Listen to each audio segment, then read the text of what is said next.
Commodore fans, are you ready? It's time for another episode of the Vandy247 podcast on the 440 Sports Network. Keep it locked right here for the best Vanderbilt coverage. Whether it's Clark Lee on the gridiron, Mark Byington and Shea Ralph on the hardwood, or Tim Corbin on the diamond, the Vandy247 crew has you covered. If you haven't subscribed yet, please do. Also, like this video and subscribe to the YouTube channel. That's free and easy to do. Follow the crew on Twitter, Apple Podcast, and Spotify for podcast episodes. Lastly, if you're interested in sponsoring the show, email Chris Lee at chrislee70@gmail.com. And now, pull up a chair. It's time for another episode of the Vandy247 podcast. Welcome into Vandy247 Live on the Believe Podcast Network. I'm your host, Billy Derrick, as we come to you live on a Wednesday morning here in Nashville. We are brought to you by Bulovas Wealth Management as we get into football season. Joe enjoys providing superior service by putting his clients first. Raymond James' comprehensive financial planning gives their clients a truly integrated and tailored approach to wealth management. At the end of the day, they just enjoy working hard for great people. Raymond James, life well planned. Log on to raymondjames.com/Bulovas Wealth Management for more information. We are joined today by Chris Lee, Luke Wyatt. We've got some mailbag questions to get into, but guys, how we doing? Great, doing great. Great to be back around the table. It's been a while. Yeah, all good here. Looking forward to the show today. We will probably talk a little baseball as well. The portal just closed, which I feel like we never know those dates. I saw a tweet today. I was like, oh, portal's closed for whatever that's worth in today's day and age with the portal opening and closing. But we will get into a little bit of baseball and baseball coverage brought to you by Sanders Moving. They are leaders among moving companies in Nashville and the surrounding area. Their team of professional movers is focused on delivering efficient, hassle-free moving at an affordable price, whether you're moving across town or the country. Sanders Moving has you covered. Visit them online at tedrsandersmoving.com.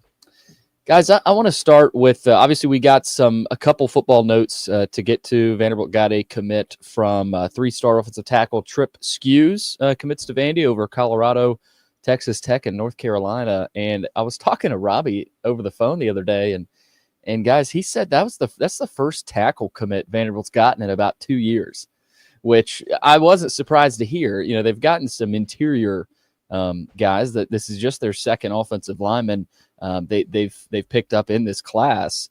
But I couldn't believe that when Robbie told me that. But 6'7", 300 pounds, big guy. So that's an impressive get for Vandy. Also, Eli Stowers is going to be on a lot of first teams, All-American wise this season. Walter Camp has named him to their first team All-American list there. So it'll be interesting to see if he's not on the first, he's probably on the second or third there. So wanted to get to those nuggets there, but Luke, I'll kind of kick it off with you here with anything. I know we haven't had you on here in about a month or so. Anything you've been wanting to get to? No, I want to comment on what you just spoke about. You know, Grayson Morgan, I guess, was the last tackle that we had, and of course, unfortunately, he had some injuries and never really able to play for us. It's the approach for Clark and his staff has been, I think, to go with the portal for offensive linemen because of the development stage. And you got to be able to plug and play these guys. And I just feel like offensive line and defensive line, that's what I keep talking about when I talk to my friends or other people that ask me what my feelings are on things that's going on right now. I am so excited about that, the depth-wise. I've never seen it in the 45, 50 years I've been around Vanderbilt, that the depth that we have and the quality depth on the offensive and defensive fronts. And that's where games are won and lost. Chris, I've been talking to people about obviously everybody's excited about the season. When's the last time you felt, this way and about a Vanderbilt football team? And look, and Clark even said this in the Vanderbilt featured that they played on SEC Network that was really good. Nate Bargatze narrated it. He had the guys, I think this was during spring ball, had it written on the whiteboard, said, guys, we're just as close to going 2-10 this year as we are 9-3 or 10-2 or whatever. That struck me. So that fact is still true. But the fact that Vanderbilt has gotten to a point where, they have some respectability and they have some expectations, that's a bit refreshing. Yeah, to answer your question, literally the last time I felt this optimistic about a football season was probably 2014, which was a disaster. But probably not the answer what you wanted to hear. Now, I will maybe explain that away a little bit. I think that team was a really young team, number one. Probably we overlooked that. I think the program at the time was coming at a place where it felt like it had gotten out of the doldrums and turned a corner. So I think between being young and I did not know how woefully unprepared Derrick Mason was at the time. You saw what happened in 2014. I would say the other time is after Bobby Johnson took the program to a bowl. The one year that he did it, you could see that the talent was getting better, that some of those guys had been in the program several years and been developed, and it felt like the program had turned a corner, and then it went 2-10. So, that's not a really good harbinger for this year. Now, I believe this year will be different than those, but they also will not have the benefit of maybe people taking them lightly coming into the season. They will not have the benefit of people not knowing the offense. Now, I think Luke pointed to the reason I'm more optimistic. I think in the trenches, particularly the offensive line, they're a lot better. That is going to go a long way towards keeping Diego Pavia healthy, which is going to be a big part of their success if they have it. But, to answer your question, literally the last two times I was optimistic to this level about the coming season, it went pretty horribly wrong. So there's some reasons it could, but I think the program seems to be on better footing now, if I look at it with the benefit of hindsight and having more time to cover maybe than I did then. Billy, if I could tag on to that a little bit, yeah. This team could wind up going 7-6 again and being a lot better than last year's team, just because of the schedule.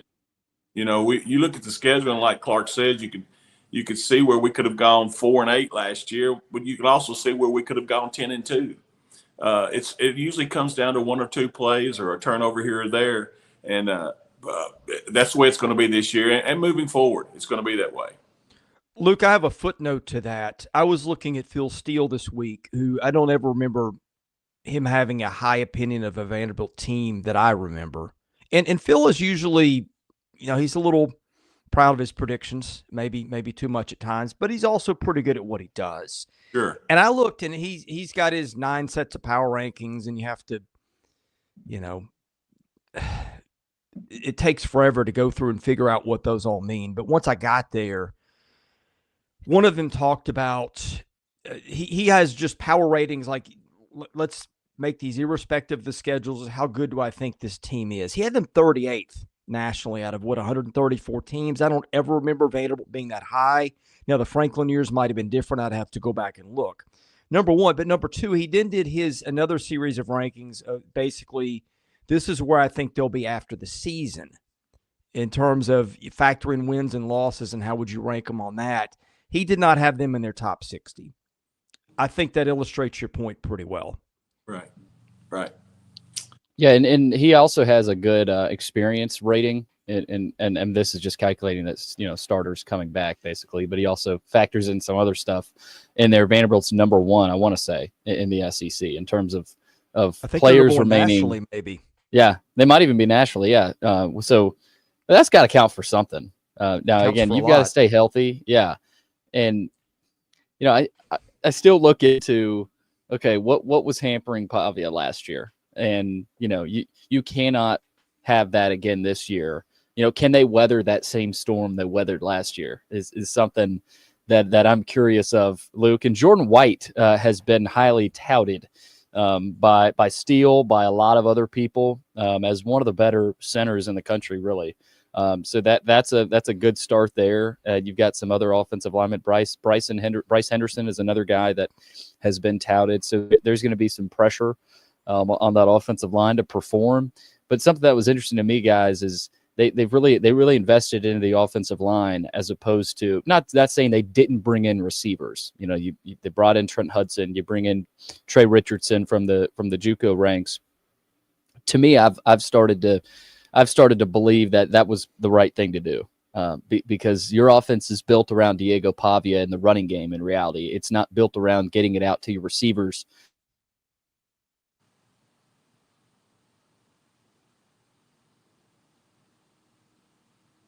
That at the very least. Yeah, you froze up a little bit there, Billy. You know, I'm in agreement with the two. Again, I want to reiterate, the offensive and defensive lines are where you win football games. I do think we have enough talent at receiver. The guys you just mentioned, I think Richardson's going to really be a key. I think you'll see him step up and be a splash guy. Junior Sherrill should have a tremendous year. He won't draw double teams, and therefore I think he'll be getting open a whole lot. Eli's going to draw all the attention. One thing I am a little concerned about is the relationship with Pavia and Stowers is so strong, forcing the ball to him some, because, you know, this is a huge time for Stowers with his draft stock very high now, and I'm sure Diego, with them being best friends, wants him to have a great year. But you can't do that to the expense of forcing the ball to him, because he's going to grab a lot of attention defensively. If you don't mind me hijacking the podcast for a minute, I have a question for you, Luke. Sure. Why do you think it has been so hard for Vanderbilt to get and develop offensive linemen for a long time, to the point that I feel like they have now punted lineman recruitment for the most part? Not entirely, but like they're all guys that have been developed by their programs. Well, that's a good question. Now, and let me go back to this. I tell you what, position coaching wise, we've had some of the best offensive line in the country. Yeah. But the recruitment, you know, and all coaches have strengths and weaknesses. Some of them aren't good recruiters, but they're great on-field coaches and game day coaches. And I think that's maybe what's been our problem. I think one of the best recruiters we had was Robbie Caldwell, the offensive line. And, of course, we had Chris Williams when he was there, who wound up playing in the league for 10 years. But you're correct. I don't know if I can put my finger on why. It seems like we've had more luck with linebackers as a position that Vanderbilt always had good players. Yeah. It's linebackers. Why the offensive line? I don't have an answer to that. Now, I do think – ironically, the portal and NIL and all this has helped us with the plug-and-play offensive lineman. I think that's the football team and our football program better. I have a follow-up question for you. If you had to rank the size of their weight room compared to every other program in the FBS over the past 20, 30 years, where would they rank? Well, it's near the bottom. And let me say this too. It used to be a lot worse than it is now. And I'm not talking about just size, just the way the weight room was cared for, the budget for the weight room, that type of thing. Right. And again, I want to say this. We've had some really, really good strength coaches over the years. That hasn't been. You can get some things. As far as ranking goes, it's been near the bottom, if not, you know, I know there's some high schools that have a lot larger space. I've seen them. Yeah. Well, here's what I was going to add. And like, they've had that issue with defensive linemen too. Are they not better off until they get that fixed? I mean, these guys are getting bigger and stronger in other people's weight rooms with stuff they don't have. Are they not better off just punting that, going grad transfers from here on out till they rectify that? Well, I think in the current environment, yes. Yeah. Now, there's some things that we talk about space. There's a lot of things you can do outside the weight room. Right. There's a lot during the offseason. You know, you can bring guys, you know, John Sisk used to bring them in groups, you know, where you just work the offensive lineman. That way you had the entire weight room for those guys. You know, I think there's adequate equipment. It's just the spacing and the size and getting everybody in there together and having it's got to get better, and I know Clark understands that. But when you're at a place where class matters and people have class schedules, somebody's going to get shortchanged there when you have to shift it like that and take shifts rather than You go to Alabama, that's no problem probably for the whole team to be in there at the same time. That just still feels to me like a big problem that is lingering over the program. And I was actually thinking about this thing yesterday. It's like,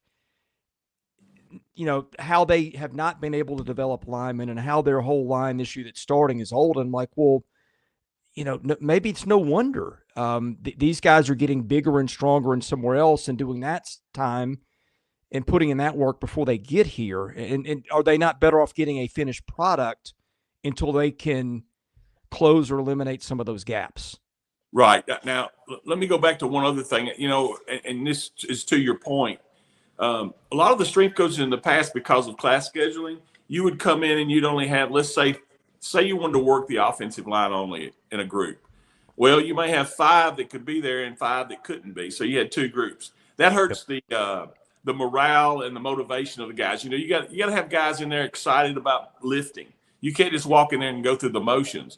And I think when you have a small group, or having to use it as a small group instead of having the entire team, which is to your point, that hurts more than anything, because you don't get the type of workout you really want.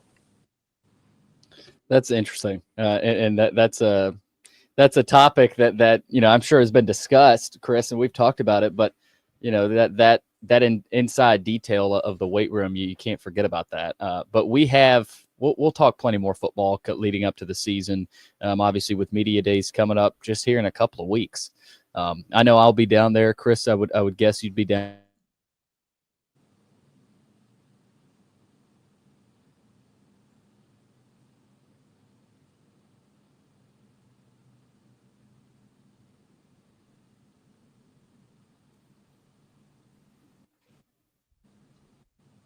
Am I freezing up on you guys? Yes. Gone for like 30 seconds. Dang. I'm sorry about that. I don't know what's going on with this Wi-Fi probably in your here internet. right now. Yeah. Yep, that's definitely what it is. Well, let's go. I wanted to get to some baseball. I know we've got a mailbag question about that anyway, so we'll just go ahead and get to baseball in there before my internet crashes again. Mailbag brought to you by Sutherland and Belk, a family-owned injury law firm, sponsoring the chat room and today's mailbag. So get your questions in the chat room as well. If you or a loved one has been hurt or in an accident, give Taylor or Russell a call at 615-846-6200 to learn about your rights and whether they can help. Our guest line with Chris Lee and Luke Wyatt, brought to you by John Levin, good friend of the show, his company, Wobble Bond Dickinson. Thanks to student athletes at Vanderbilt for their dedication, effort, and hard work. Also brought to you by Yemen Packaging Systems.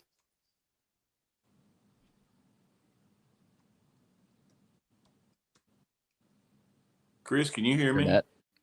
I can hear you, but not Billy. Okay, he's back, I think. Okay. All right. I'm sorry, guys. I'm going to go ahead and get to this Where first are you? mailbag. Guam or something? I'm just at my house. I don't know what, every now and then the internet will just not have anything for me. And it's the craziest thing. But first mailbag from VU Superior. Rewatch the Alabama and Texas games. How do we correct the end-around play to Junior Sherrill? He put a few on the carpet in those games. Luke, that's a good point. And there's one of them was probably a touchdown. I can't remember if it was the Alabama game or the Tennessee. I know he had one in the Tennessee game. Maybe it was even one of the games against the non-conference, out-of-conference schools. But yeah, that's a play, and you've seen, those are plays that Tim Beck, I'm sure, he saves up and then use them, and then you put them on the ground, right? Those are plays that some of those could have been touchdowns.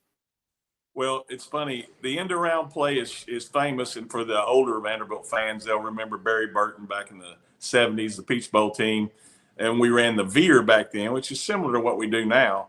That was one of the biggest plays of the offense, and it still is. And you're right. The execution of that has been poor.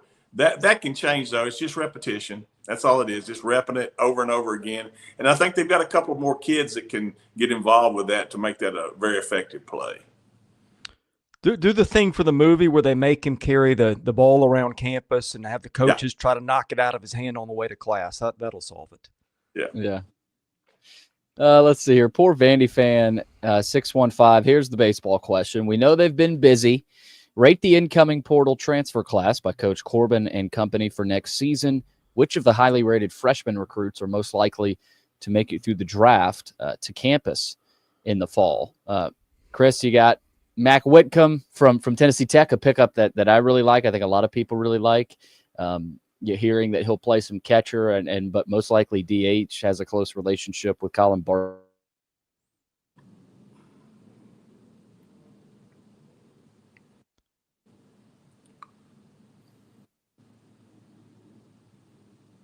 I think I just cut out again, so you did. I'll give that question to you, Chris.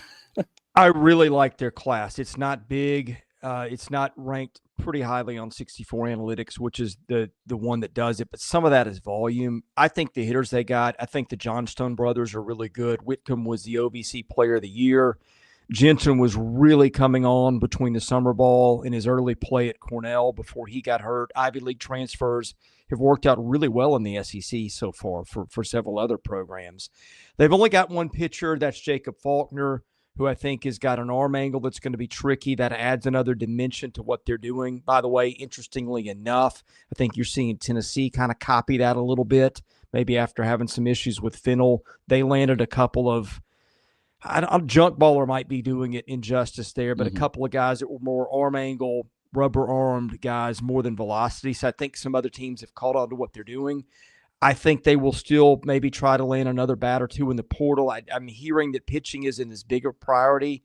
I would still like to see them maybe land a weakened caliber arm. I don't know if you can do all that. To me, now it's a question of what else can they land in the portal? Can they land another bat or two? And what happens with Bowker in the draft? What happens with Sawyer Hawks in the draft? What happens with Austin? What happens with Nelson? I mean, those are four big pieces to what they're doing. I would say I'm hearing that they probably don't expect Austin to be back.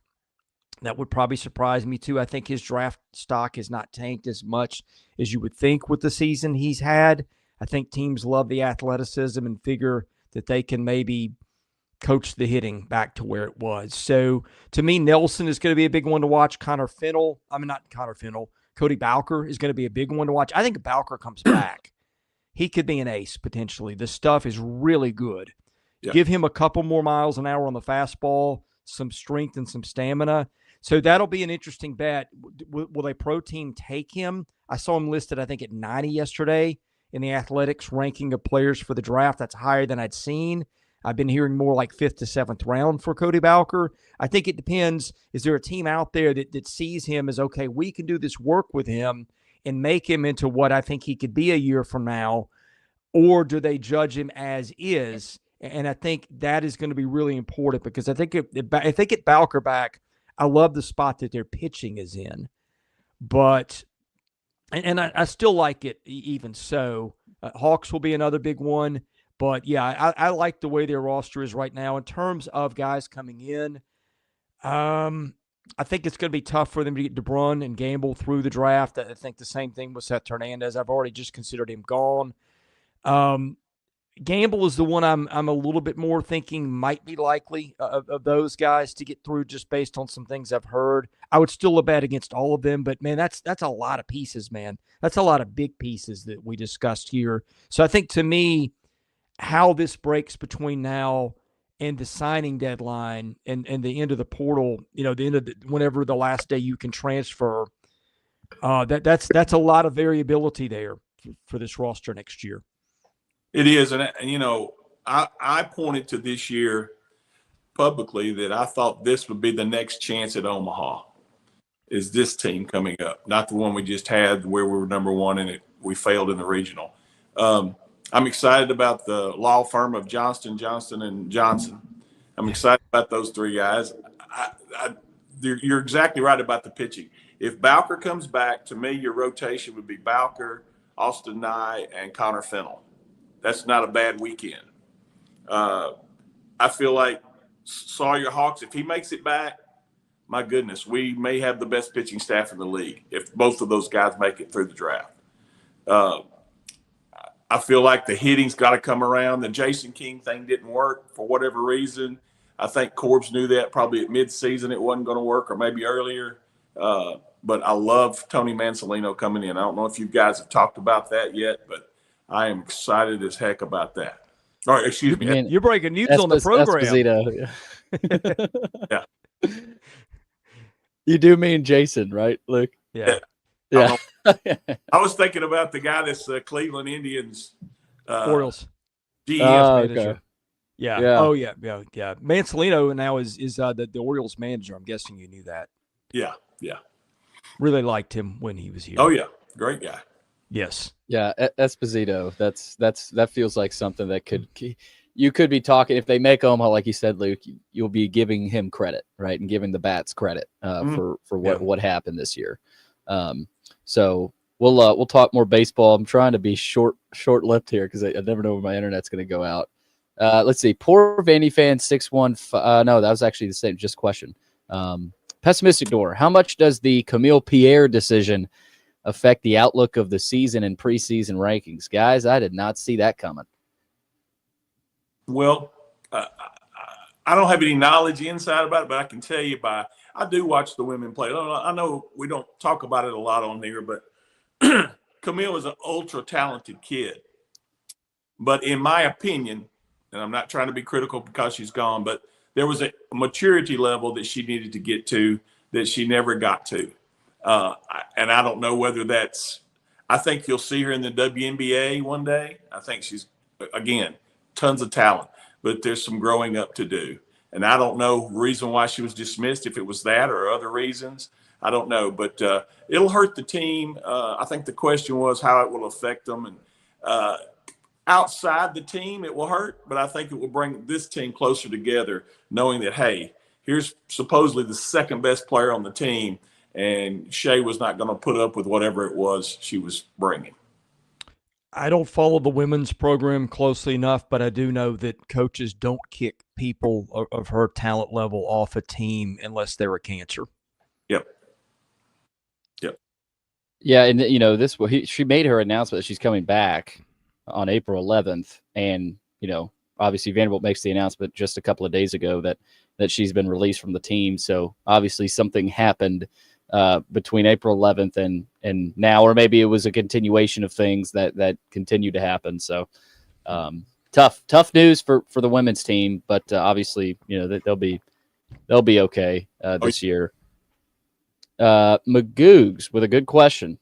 I would like your commentary on this recent interview with Candice Storey-Lee on the new rev share settlement and how Vanderbilt is positioned for it. One of Joey Dwyer's pieces over at SI. He says that she seems incredibly positive, but I'm concerned because she's framing it as a cap. Earl Bennett even has hired a capologist to help coaches manage their cap. My concern is that the $20 million pool is the new cost of entry, not a lid on spending. Our competitors are already pairing that baseline with fully staffed NIL agencies that will triple or quadruple star player earnings. If we stop at the cap, we're still paying below market. Guys, any thoughts? And by the way, I do want to say again, everybody knows by now the Joey news. Wish him well. It was a blast. Absolute blast working with him, and he won't be far. Obviously, we'll still be seeing him around, but just want to congratulate him and again thank him for everything. Absolutely. Yeah, likewise. Luke, I'll let you go first on that one. Well, here's my thing. We at Vanderbilt, and I'm excited. Let me say this first. I'm excited that Earl Bennett's involved because Earl understands it. Earl gets it. He is really close to one of my best friends, and I think he's going to be heavily involved in this. More so, I wouldn't say more so than Candice. Obviously, she makes the final decisions. But if we don't approach this the way we should and fall behind, it'll be noticeable right away. Yeah. So I don't think there's any reason to fret over it right now. Let's just wait and see how it happens. But we all know which two sports need to be funded the most. It has to be that way. Maybe it's not fair. I don't know. I don't want to get into that. But if there's an issue, we'll know it pretty quick. I feel better that Earl's running it and having an input there. But they're just chronically behind on everything. That's their culture. From construction to facilities. We talked about the weight room thing. The first 2 or 3 years of NIL, they were, paying the third team goalie on the lacrosse team, what the starting quarterback was making, and what happened. They lose a Ray Davis in a starting corner for sums that could have easily been matched. And it took them 2 years of just getting their tail kicked everywhere, really 3 before they figured it out. I just don't have any reason to think they're thinking ahead on this. I think the presumption of the question is right, and they've got to, I don't know what it's going to take for them to get out in front. I thought the article came off as naive, but that's kind of Vanderbilt too. There's never been a time where you ask Vanderbilt where they're not doing great. And history usually tells us a different story going forward, but that's my concern, is that other schools are way out ahead of this. I mean, there was a whole thing yesterday of Ace Reese. Everybody kept thinking he's going to go in the portal. Reportedly, he got paid $2 million by Mississippi State before the rules hit to stay. And there was talk of another SEC team tampering with him and bringing him. And I just think that kind of stuff's going to go on. You're naive if you don't think other teams are going to come up with funds, legal or illegal. But that's been Vanderbilt. And it just reeks of the same thing to me, that, hey, we're great. This is the day where everybody needed. Everything's going to be fine and normal now. I think you're dreaming if you think it's going to come down that way. Yeah, I'm with you guys. I mean, Earl leading anything involving Vanderbilt athletics, you feel good about, especially the NIL sphere and working with athletes. And Barton, Simmons, and Clark, I'm not worried about, the football program specifically. I think they've done as good a job as they've really been able to with what they've had and the figures that we've heard about. Chris, you broke it initially, right, just a couple of years ago when the monsoon sort of started, and they've been able to level it, maybe not even level the playing field, but they've been able to get to a point where they're not, below ground. They may still be somewhat in the basement in some areas, but yeah, I'm hang on, Billy. They've got to stop this. Okay, well, we're not in the basement mentality is a barometer for success. That is how you get to have losing programs and losing cultures. And yeah. I think everybody has been so conditioned to think in that way. Oh, well, we're not the worst anymore. See, things are getting better. And that's why they stay stuck where they are. Well, this past year is the level that Vanderbilt athletics should be at pretty much every year, I think, making the tournament. Well, hey, hang on, though. They were, and I know that Sears Cup, they were 16 of 16 in Sears Cup. That's where they should be. I mean, it's been miles better than it's been, but they're still lagging. Well, now the Sears Cup, unless they've changed that, Vanderbilt will never be good in that because they base it on how many sports you have. I mean, like Stanford's going to win it just about every time because they got like 30 sports. So that doesn't bother me. The Sears Cup thing, we disagree on that because I've never put any weight in that thing. Well, I think I've heard there's a leveling factor for that for teams that don't have as many sports. I'm taking somebody's word and knows it a little bit better than I do. Maybe I'm wrong, because that was my first thought too. Well, yeah, they don't have all these other sports, and maybe that hurts them some. I think that settling in a place, it was better, but you can't settle for 7-6 and just getting in the NCAA tournament and losing. That can't be the standard that defines your program, because when you set the bar there for them, typically they always find a way to go under it. I think the program, and look, it's not my job, but I just think I just see the kind of thinking time and time again that's permeated Vanderbilt athletics. It's an anchor that drags all their sports down. Well, no, you're right. But this past year, what I'm saying is this: that should be the bar to start with. In other words, we expect that. Now, the thing is, do you go 8-5 in football or 9-4? Do you go win 24 games in men's basketball and 30 in women's basketball and get to the super regional or Omaha in baseball again? That's where, with the program's on the right footing. Yeah, with the Derrick Mason infamous, Vanderbilt football will always go in cycles. I think this is waves, which will never be forgotten. This is an opportunity, I don't know, to debunk that, but like you said, Chris, about 15 minutes ago in the podcast, traditionally, this season is a bad season for Vanderbilt football, right? You just had a breakthrough 7-6 year. Everybody's excited. And outside of Franklin, he strung together really 2 9-win seasons, which was phenomenal. And look, I'm not saying it's going to be bad this year, but this is a chance for them to, again, continue to strip. And Clark Lee's still stripping from the program of what had happened. That was as close to dead as possible under Derrick Mason. So again, still stripping this program goes in cycles. So this season is an opportunity with a tough schedule, guys, to sort of debunk that is one of my ways of putting it. At least begin to.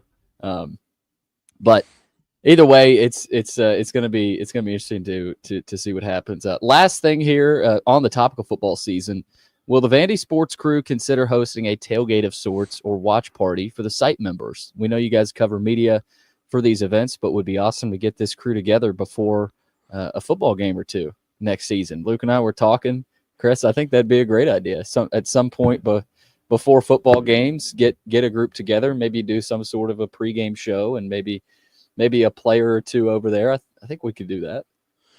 Yeah, I mean, I think we need help organizing. You and I both have full-time obligations outside of this. So does Robbie. If somebody wants to put it on and do the legwork on that and set up and take down, I'm happy to show up and say hello. But I don't know that any of us have the time to put it together. So, yeah. Look, there's a lot that we'd love to do, and we need your guys' help as well. To help us do that, and in doing that, that's where sponsors come in. So again, if you'd like to sponsor, email Chris Lee. Heck, you can email me, reach out to me on Twitter as well, chrislee70@gmail.com. You can find both Chris and I on Twitter as well. But guys, media days in a couple of weeks. Chris and I were joking, that do they send Diego Pavia? Luke, is that a player that we'll see in Atlanta for media days? I think that'll be interesting, and overall, some of the messaging at media days coming up. Yeah, I think you may see Diego, maybe Eli, and Longwell or Patterson. Those 4 guys, maybe 3 of those 4 guys. We'll see. Guys, that's exactly it. what we picked, wasn't it? Yeah, I think it was one of either Longwell or Patterson, and definitely Pavia and Stowers.